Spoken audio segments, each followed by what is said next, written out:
when the 36 governors, under the chairmanship of the vice president, met and discussed that Mr. President should set aside the bills for further consultation. And not only that, for the 19 northern governors to come together. When they have been meeting over the years, they should ask themselves, what have we gained? What have we realized for dividing Nigeria? 19 governors, 17 governors, and so forth.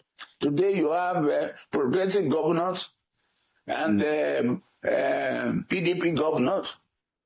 These are not things helping Nigeria.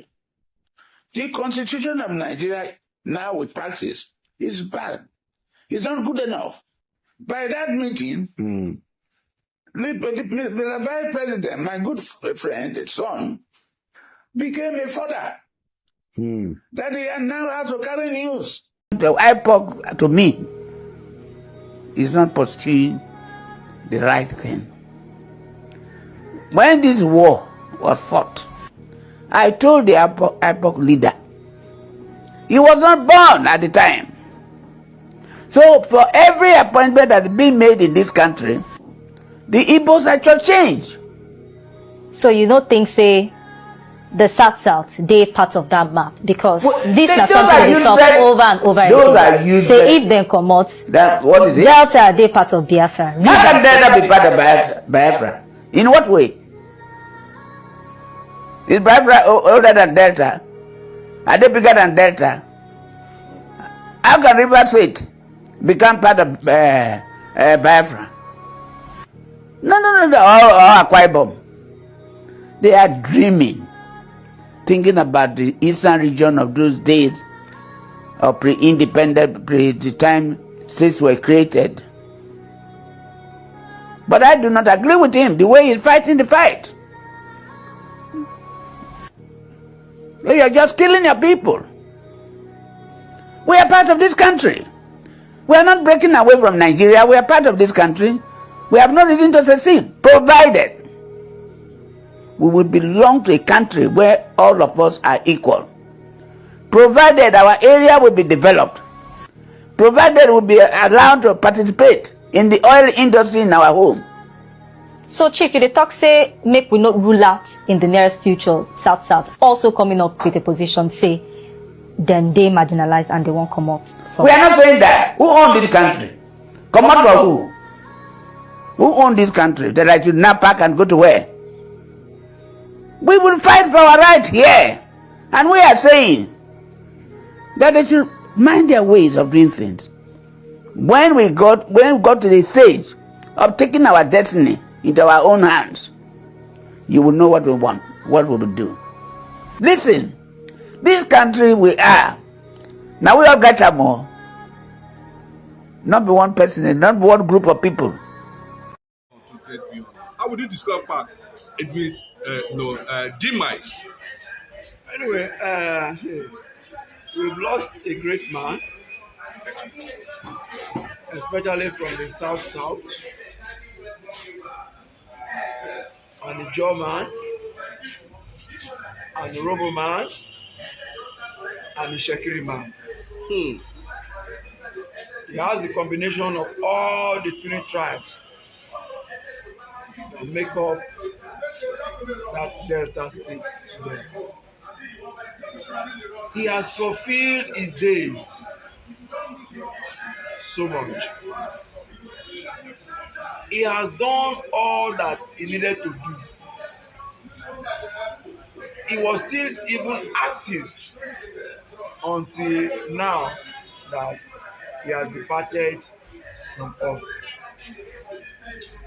We have lost a great voice, a sound voice. We have lost a powerful voice from the South. Yes, it's not that it does not have shortcomings, you understand?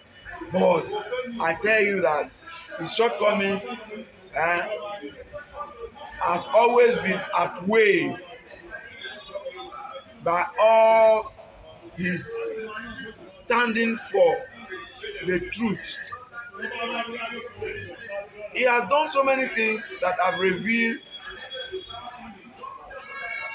the corrupt leaders of the people from the south region, the governors, ministers, and all of them.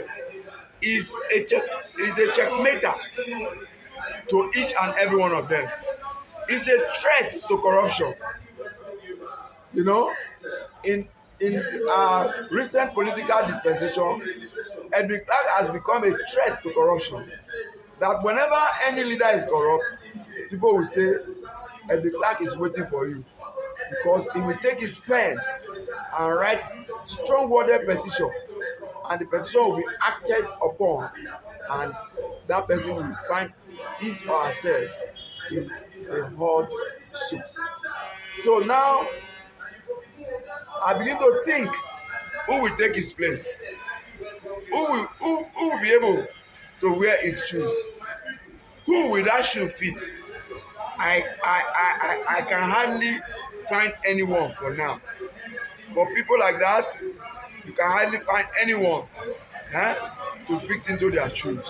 Not even any of their family members, not even any of their sons or daughters, or even members of their community. Those people, they normally stand out alone. The way I saw Vanguard reported it now, he said an Iroko have fallen. So you can imagine that. I don't know how other papers will, frame it. Other papers will come also and frame it the way they want it. But I tell you that in any way they frame it, you will know very well that they will do it in such a way that you know that a great man, a strong man, a wonderful man, a serious mouthpiece for truth has fallen and has departed from our midst. I think we will miss him greatly. The Chekeris will miss him, the Jaws will miss him, the Robos will miss him, the entire nation will miss him. In fact, traditional rulers will miss him, because traditional rulers have respected him so much. They respect his voice, they seek his opinion, and they hear his opinion, and they follow his opinion. And I'm wondering, who again will stand in the gap for those people from the south after Edwin Clark. Edwin Clark has been in politics for long, or in governance for long. Remember, he was in Gowon's government. And since after Gowon's government, he has not left government. He has been in government in one way or the other. And he has been a force to reckon with when it comes to peacemaking in the Niger Delta. During that unrest in Niger Delta, Edwin Clark was a strong force to bring peace to that region. And that is what is still working up to now. He was among those also who fought for increase in derivation for that region. And we moved from 1% to 1.5%. From 1.5%, we moved to 2.5%, 2.5% to 3%, 3%, and now we are in 13.5%. And we are still agitating for more, and he has been agitating for more. I'm beginning to wonder now, who again would be a voice to agitate for more? Because we needed actually 50% derivation, for that region, for all the exploitation that we have suffered in that region, from the national government, from the onset when oil was discovered in that region. In the Jordan, you have the highest oil, well in that region. Yes, it is true, but they have always been oppressed, until when all the Niger Delta unrest started, before people started knowing that these people have oil well in their place and they cannot remain being oppressed either in their community or in Nigeria as a whole. I think, honestly, deeply in my heart, I weep. I weep not because he died for his age, because for his age he's ripe enough to die. But I weep because there is a vacuum already, because who is going to take his place? In fact, I have not searched. Maybe God will help us and bring somebody else to take his place. I will say, then we now give glory to God when that one comes. Let's begin to watch and wait and see how we will move on from the era of, Edwin Clark to another era. That is all that I see. Too sage, let me put it that way. Yeah. Pa Ayo Adebanjo, Edwin Clark. But let me just say, Edwin Clark was an outstanding figure who schooled in Government College Umahia. Of course, a pro Azikiwe, as at that time. What is it true he was significant to the South producing Ohaneze president? How true is that? Well, I think the Ohanese, they played a very fast one. They played a very fast one to go and choose their president from the South. The significant thing I see there is Ohanese is also trying to make sure that part of the South, which they have been saying belongs to the Biafra land, according to the map that they have drawn. And if now Ohanese president has come from the South, then there is no doubt that the part of that South actually are Igbos or Igbo speaking tribe. You understand? And if they are Igbo speaking tribe, then you better watch out to what will come out when eventually Biafra will be granted to the Igbo. Because I'm very, very sure that one day, Biafra will be granted to the Igbo speaking tribe. Do you think that Pa Ayo Edwin Clark actually called or supported Mazi Nnamdi Kanu's release? Yes. He supported his release. Okay. What he did not support is what some of us also did not support.